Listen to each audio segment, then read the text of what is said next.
Hello everybody and welcome to the midweek market update from Smack the Markets for the 27th of March. Now, so far this week we've seen a little bit of a general increase in the volatility in the currency markets. That's been a bit of a welcome relief for some of these markets that have been, rather sort of stagnant and sort of sideways for some time. So let's go and take a look at the markets that we discussed on Monday and start to see how those have fared and played out. So if we come and take a look at the Dow Jones here, this is the Dow Jones future, and if we remember back on Monday, the market had sort of sold off. It had come back into this sort of 25,500 level, and it actually sort of bounced off a technical level of 25,400 on the 4-hour chart that we'll take a look at the moment. But if we recall, on Monday there was a lot of media coverage that the US markets were pricing in a technical recession for the forthcoming sort of quarters and year, and that was the outlook was generally sort of very, very gloomy. Now, I sort of mentioned that we'd got these technical levels, and these were quite important sort of price points here for this market. So I was looking for an initial move up here towards the 25,850 area. That was the sort of initial move that I was looking at, and looking for the markets to decide from that point here whether we can get a breakthrough and a run back up to retest the highs up here towards 26,200. Now, at the moment, we can see that the market is certainly sort of playing out towards that. If we come down to the 4-hour chart, we can see a little bit more detail here, and the 25,400 area, the market sort of tested that very technically, bounced off there. We've actually taken through, sliced straight through a couple of other technical decision point levels, and the market's almost reached the 25,850 area. So we've come back, had a bit of a retracement here back into 25,600, and now we're starting to make a next leg up. So for us at the moment here, this is very much a intraday market to trade.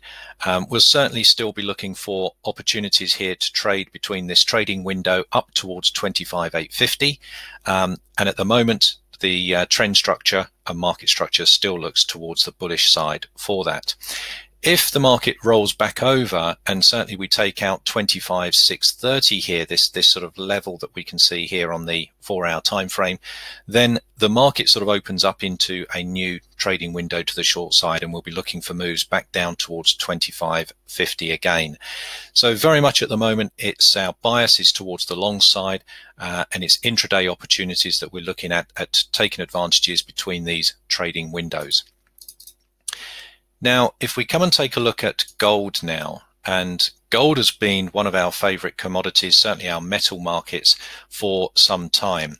And if we take a look at this on the weekly chart, we can see the real time when we started to get bullish on gold was once the market sort of pulled back into this 1.300 level.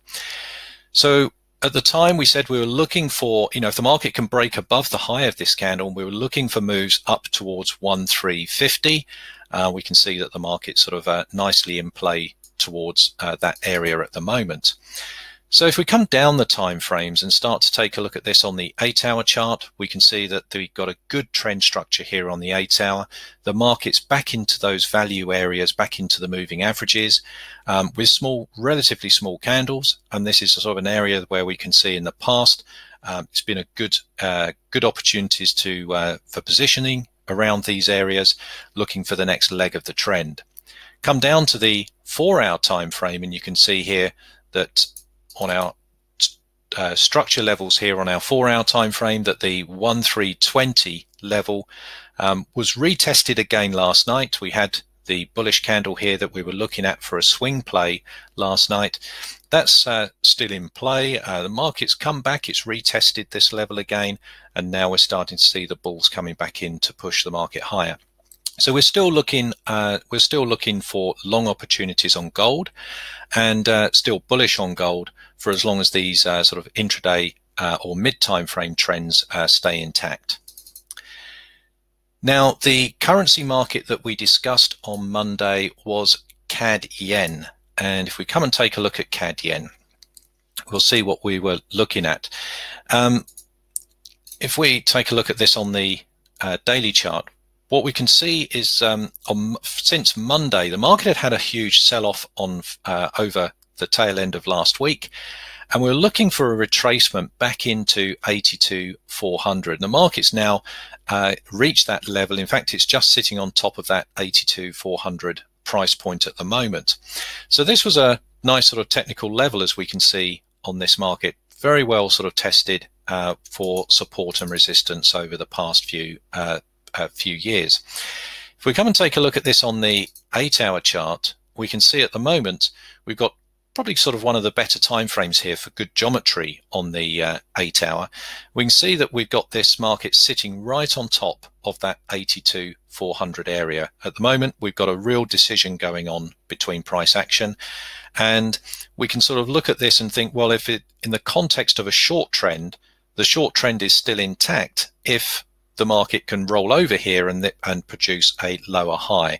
So a good opportunity that we could start to look at here, and certainly what we're planning in the trading room, is if that happens, if we get a break below 82,400, we can be looking at stops above the high here of this swing and looking at trading opportunities to trade this trend back down towards the old lows, and then perhaps for a little bit further as well. So that's we're still looking at opportunities here on CAD Yen. That's how we're looking at some of these markets into the tail end of this week. I certainly hope it helps and look forward to speaking to you next time. Bye for now.